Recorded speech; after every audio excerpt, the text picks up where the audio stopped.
Students, यस्टरडेच्या लेक्चरमध्ये आपण न्यूटनचा universal law of gravitation पाहिलेला होता आणि त्या लॉ मध्ये न्यूटनने सांगितलं होतं की every two object in the universe attracts each other, okay, and the attraction force is directly proportional to the product of the masses of that object and inversely proportional to the square of the distance between them. तर यामध्ये हे जे statement होतं, the attraction force is inversely proportional to the square distance between that object. तर हे जे काही statement होतं, हे स्टेटमेंट त्यांनी केपलरच्या थर्ड लॉ पासून ऑब्टेन केलं होतं आणि ते त्यांनी कशा प्रकारे ऑब्टेन केलं ते आता आपल्याला या डेरिव्हेशन मधून या ठिकाणी बघायचं आहे. तर या ठिकाणी आता आपल्याला युनिफॉर्म सर्क्युलर मोशन किंवा मॅग्नेटिक ऑफ सेंट्रिपिटल फोर्स हा पॉइंट बघायचा आहे, ज्या पॉइंट मध्ये आपल्याला हे कळून येईल की न्यूटनने केपलरचा थर्ड लॉ वापरून कशा प्रकारे त्यांनी ते स्टेटमेंट दिलेलं होतं. तर स्टुडंट्स बघा, आता एक ऑब्जेक्ट आहे, तो सर्क्युलर मोशन मध्ये रोटेट करतो. ठीक आहे, this is the object which is continuously rotating in the circular orbit, circular path with a constant motion, constant speed.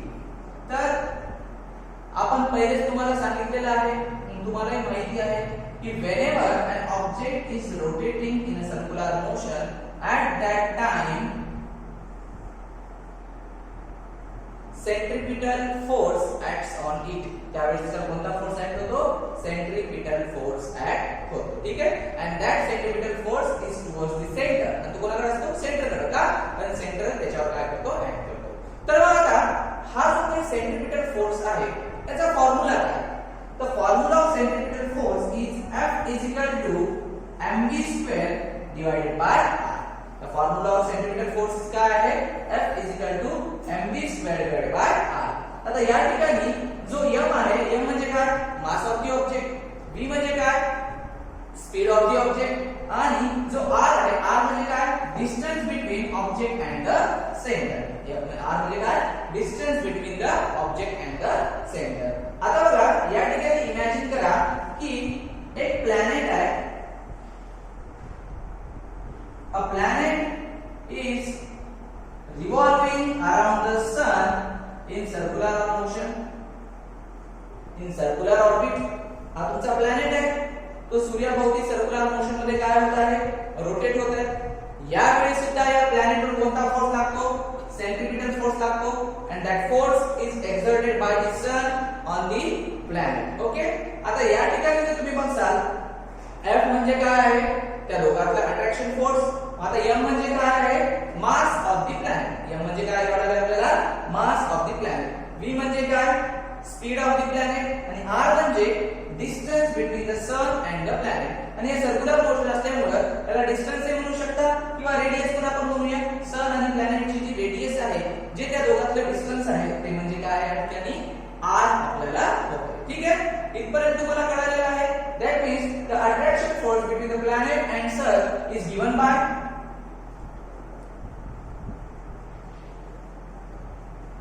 the attraction force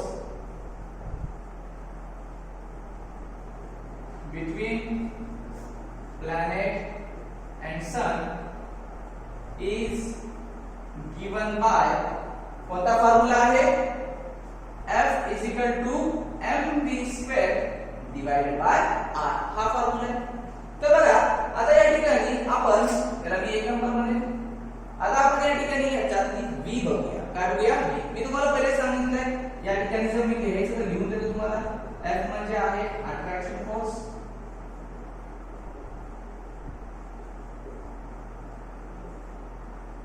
m म्हणजे mass of object.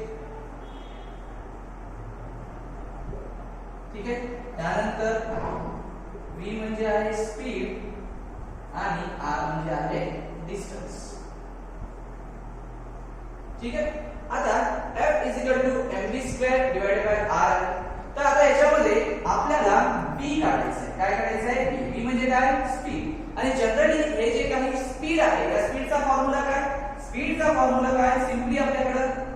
Distance travel divided by time. Okay.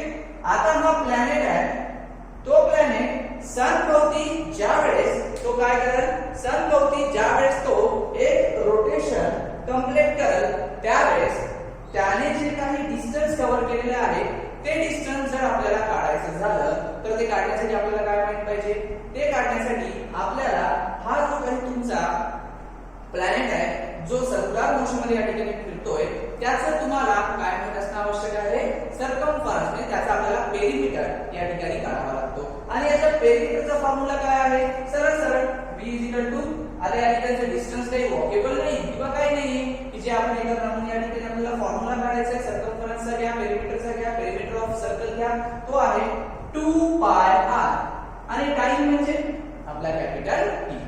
आता हा जो काही आपला formula आहे v 2 पाय r divided by capital T. Put this value in equation number 1. Put the above value in equation number 1. Equation number 1 मध्ये ही किंमत ठेवतोय आपण आता. काय equation number 1? f is equal to mv square divided by r. मग आता ही किंमत काय आहे, f is equal to m ला m, v ची किंमत काय आहे आपली 2 pi r divided by t. 2 pi r divided by t त्याचा स्क्वेअर भागिले r भागिले काय आपला r. आता याला आपण अजून सोडून घेऊया पुढे. बघा f ला m घेतला, m ला m, 2 चा स्क्वेअर होईल आपला 4, मल्टिप्लिकेशन साइन देऊया सोपं होण्यासाठी, मल्टिप्लाय बाय पाय चा square multiply by r square divided by t आहे, t चा स्क्वेअर आणि हा r जो डिनॉमिनेटर मध्ये आहे तो इथे डिनॉमिनेटर मध्ये आहे. मग आता या ठिकाणी r आणि r हे दोन्ही काय होतील, हा r कटला, उरलं काय f इज इक्वल टू, मी पहिले न्यूमरिकल पुढे येतो, 4m pi square r square होता खाली 1r होता म्हणून एकच r कटेल, 1r बाकी आणि भागिले काय आहे डिवाइड मध्ये t स्क्वेअर. हा आपला फॉर्म्युला आहे. आता बघा या ठिकाणी आपल्याला हा जो इक्वेशन आहे याला r च्या स्क्वेअर ने मल्टिप्लाय पण करायचं आहे आणि r च्या स्क्वेअर ने डिवाइड पण करायचं आहे. तर का त्याला r च्या स्क्वेअर ने का मल्टिप्लाय करायचंय आणि r च्या स्क्वेअर ने का डिवाइड करायचंय मी तुम्हाला पुढे सांगतो. पण आता या इक्वेशनला r स्क्वेअर ने मल्टिप्लाय करूया आणि r स्क्वेअर ने डिवाइड करूया.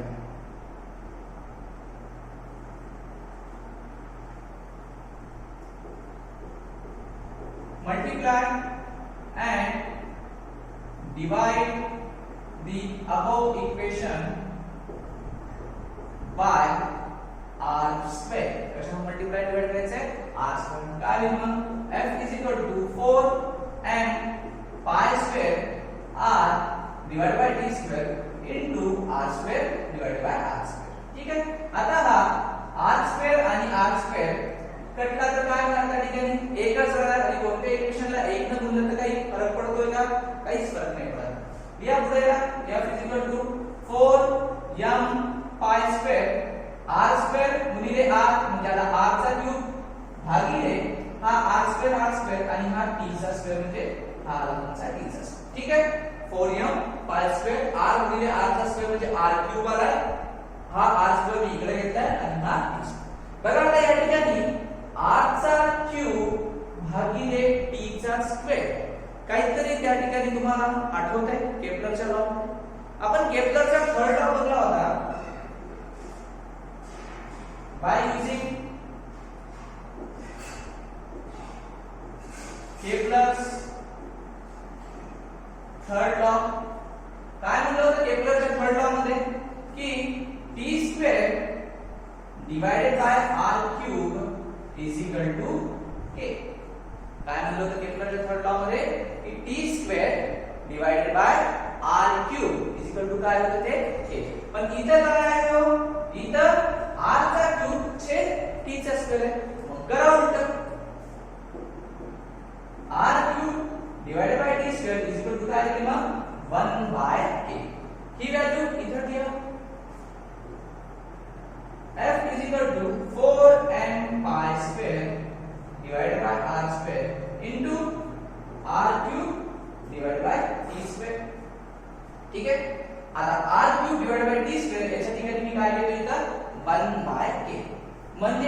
बरोबर equals to 4m pi square divided by r square into 1 by k. ठीक है, इनटू काय घेतलं 1 by k means f is equal to, आता या ठिकाणी हा जो काही 4m pi square divided by k into r square जे आहे याला सगळं मल्टिप्लाय केलं, पण 4m pi square divided bye खाली लिहितो मी, खाली लिहितो, बट हा जो तुमचा आहे 4m pi square divided by J k आहे याला या ठिकाणी आपण कॉन्स्टंट म्हणूया. याला या ठिकाणी काय म्हणायचं आहे, आपल्याला कॉन्स्टंट म्हणायचं आहे. आणि कॉन्स्टंटची जी व्हॅल्यू असते ती नेहमी काय असते, kच असते. कॉन्स्टंटची व्हॅल्यू जी आहे ती नेहमी काय असते, kच असते. मग या समीकरणात पुढे ती व्हॅल्यू पुट करा. f is equal to 4m pi square divided by k, याला काय म्हणतो आपण कॉन्स्टंट म्हणजे kच, आणि डिवाइड बाय काय इथं r चा स्क्वेअर. ओके, तुम्हाला बघा हे असं आठवत असेल आपण घेतलेलं a हा जो हा b आहे त्या b शी तो काय आहे इनडायरेक्टली प्रोपोर्शनल आहे. तर अशा केस मध्ये आपण काय करतो, a घेतो इक्वल्स टू साइन आणि हे चिन्ह नंतर k घेतो आणि डिवाइड बाय k. इथे त्याच प्रकारे f ला f आहे म्हणजे a, k ला k आणि r स्क्वेअर ची ऐवजी काय b आहे. ओके, मग आता आपण या ठिकाणी काय करणार आहोत, f ला f ठेवतो इक्वल्स टू आणि k चे चिन्ह काढून आपण त्या प्रोपोर्शनल चे साइन देतोय आणि 1 divided by r square. This the equation f is indirectly proportional to r square. याचाच अर्थ the force which force attraction force is inversely proportional to the square of the distance between two objects. जे न्यूटननं त्याच्या universal law of gravitation मध्ये सांगितलं होतं आणि त्यासाठी त्यांनी कशाची मदत घेतली, केप्लरच्या थर्ड लॉची. ओके, इथे मग तुम्ही लिहू शकता from this it is clear that Newton took help of Kepler's third law for putting his theory of universal law of gravitation. ठीक आहे, तर इथं पुन्हा एकदा समजून सांगा मी काय करतो, काय म्हणतो.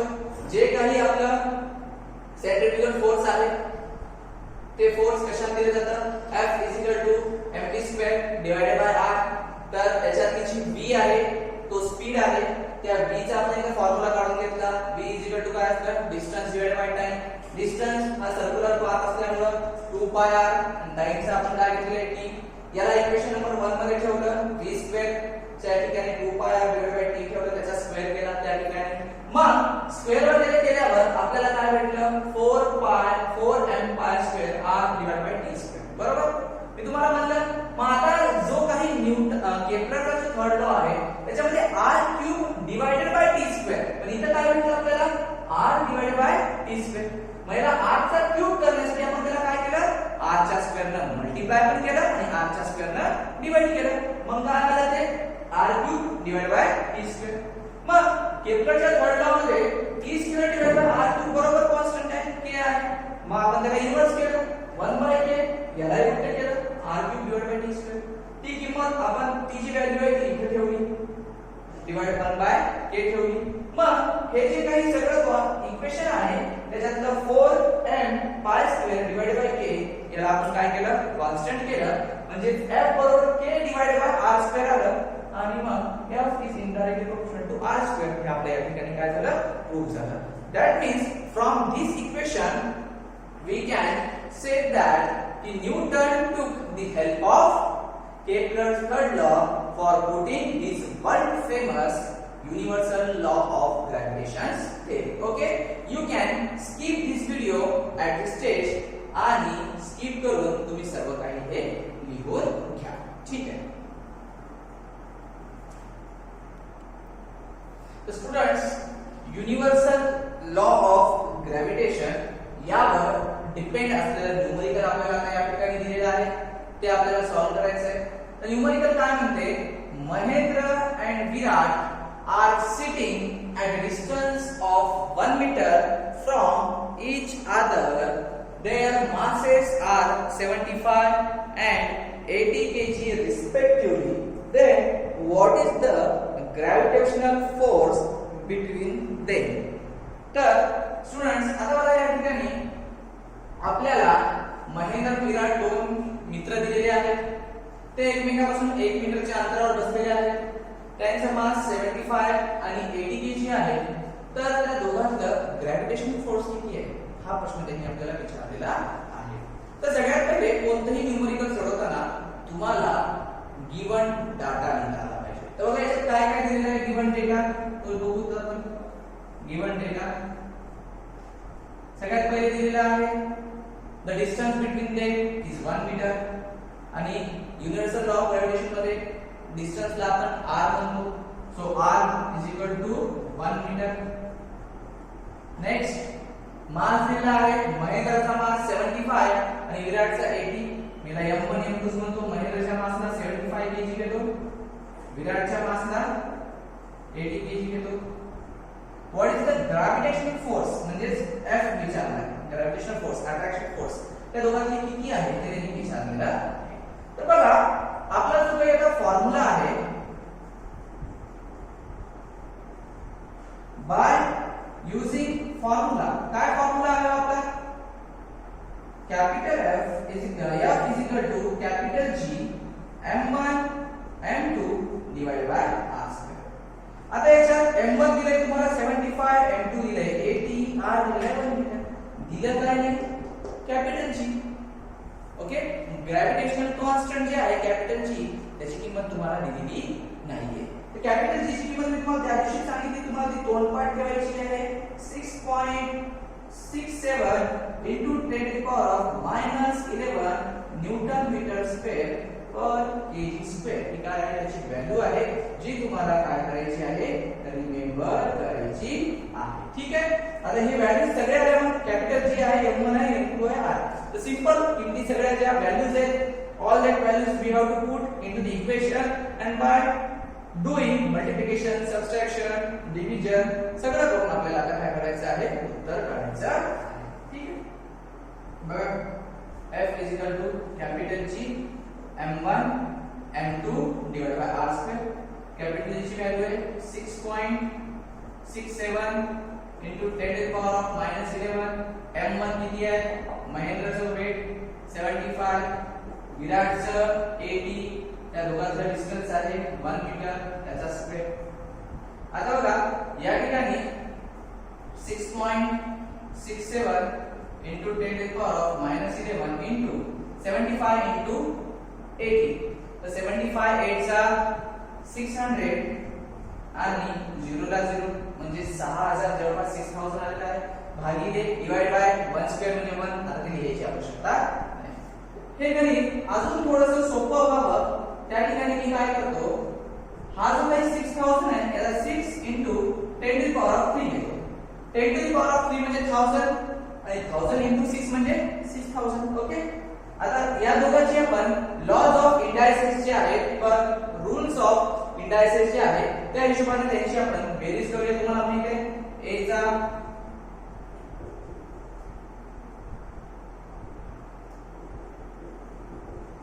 m1 इंडायस आहे आणि a चा जर n इंडायस असेल तर सरळ सरळ या दोघांची काय होते, ऍडिशन होते a raised to m plus n.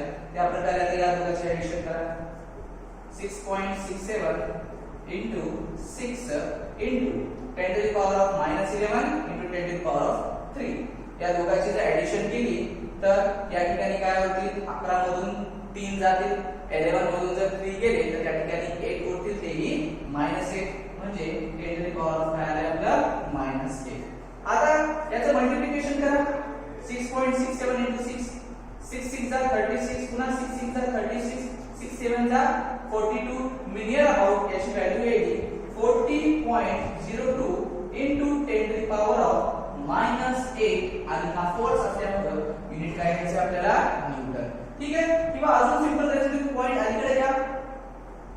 F is equal to हा 4 घेतला पॉइंट घेतला 002 into 10 to the power of -7 Newton मी काय केलेलं आहे घेतलेलं आहे.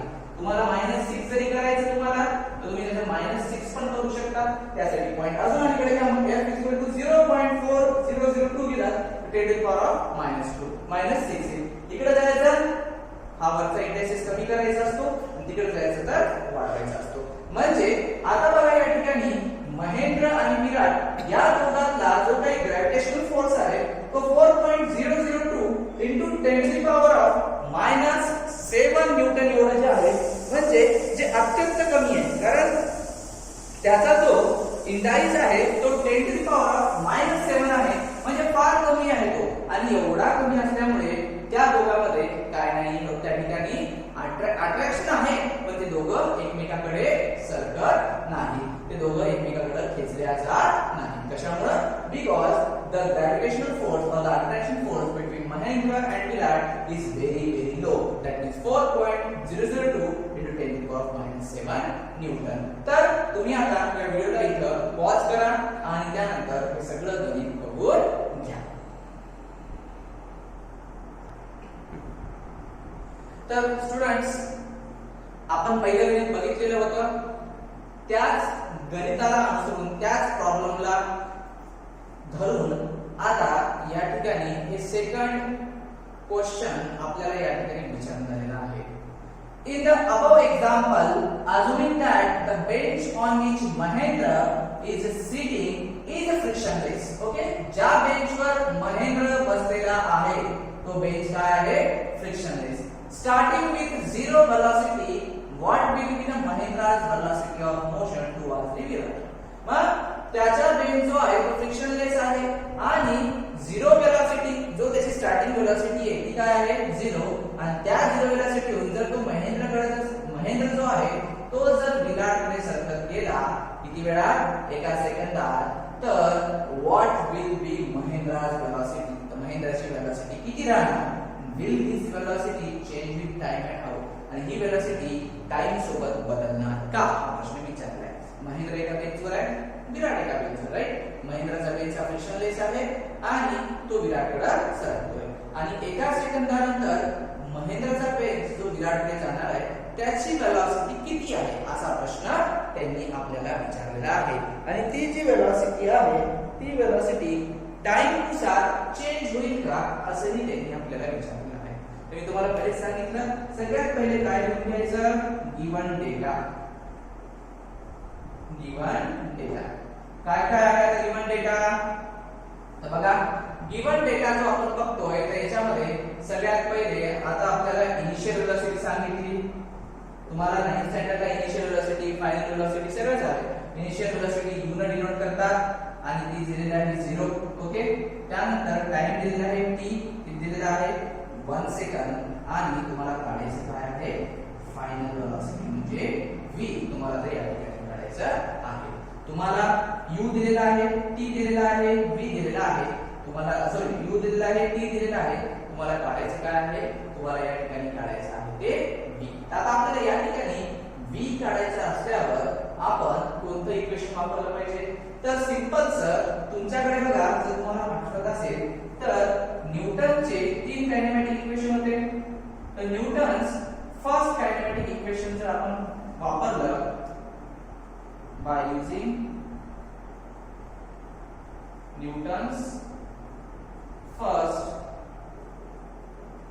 kinematic equation. काय होतं न्यूटनचं फर्स्ट कायनेमॅटिक इक्वेशन?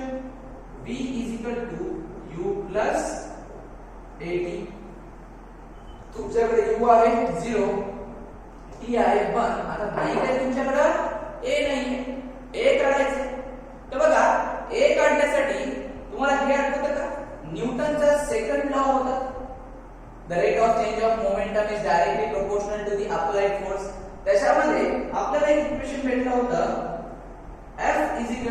ma.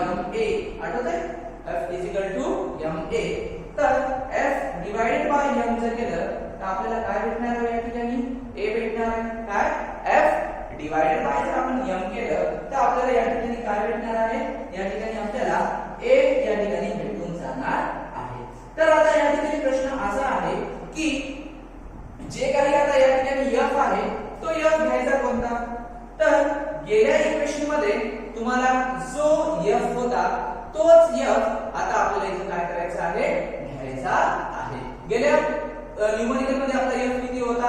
आपला f होता जवळपास 40.02 into 10 to the power of -8 हा आपल्या गेल्या इक्वेशन मधला काय होता f होता. तो f आता आपण या ठिकाणी घेऊया 40.02 into 10 to the power of -8 म्हणजे a बरोबर f च्या ठिकाणी घेतलं इथे वाटल्यास घेऊया f is equal to 40.02 into 10 to the power of -8 Newton.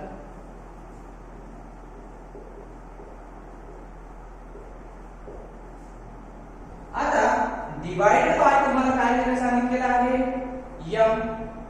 Divided by m घ्यायला सांगितलं. m कोणाचं घ्यायचंय महेंद्रचं का विराटचं. तर या ठिकाणी महेंद्रचं घ्यावं लागतं कारण महेंद्र कोणाकडे चाललाय महेंद्र हा विराटकडे चाललाय. महेंद्रचा वेट किती आहे 75. ठीक आहे. आता या ठिकाणी हे गणित अजून सोपं जावं म्हणून मी या ठिकाणी काय करतो बघा a बरोबर 40.02 into 10 to the power of जे -8 आहे आणि डिवाइडेड बाय जे 75 आहे. तर 40.02 ला 75 ने भाग जातो का नाही जात.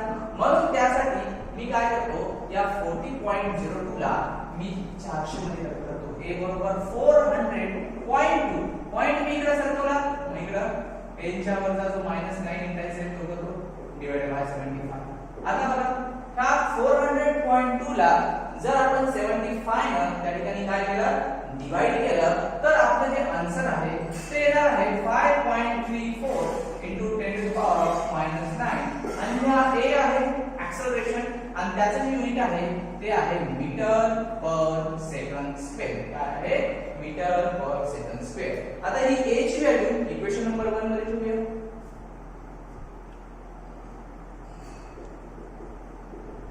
Putting above value in equation number 1. का equation number v is equal to u plus at. का equation number आपला v is equal to u plus at. u ची व्हॅल्यू काय 0.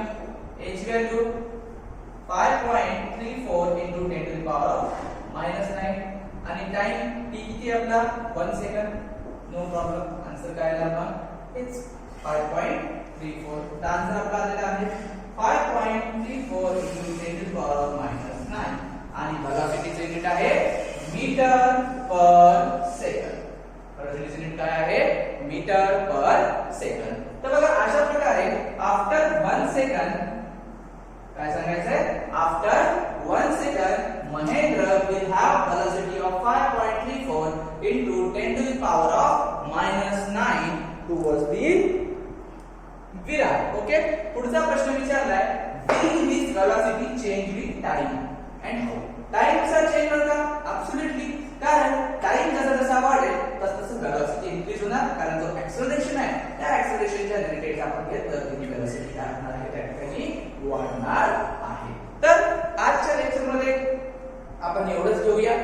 हा व्हिडिओ इथे पॉज करा आणि हे गणित तुम्ही काय करा लिहून घ्या. तर बघा या ठिकाणी will this velocity change with time and how याचं उत्तर पण लिहिणं आवश्यक आहे. म्हणून तुम्ही लिहा yes velocity will increase with time because of acceleration. ठीक है. हे लिहायचंय velocity will increase with time because of acceleration. ठीक आहे. मग आता हा पूर्ण आपलं आन्सर झालेला आहे. इथे व्हिडिओ स्किप करा आणि हे सर्व काही गणित तुम्ही बघून घ्या.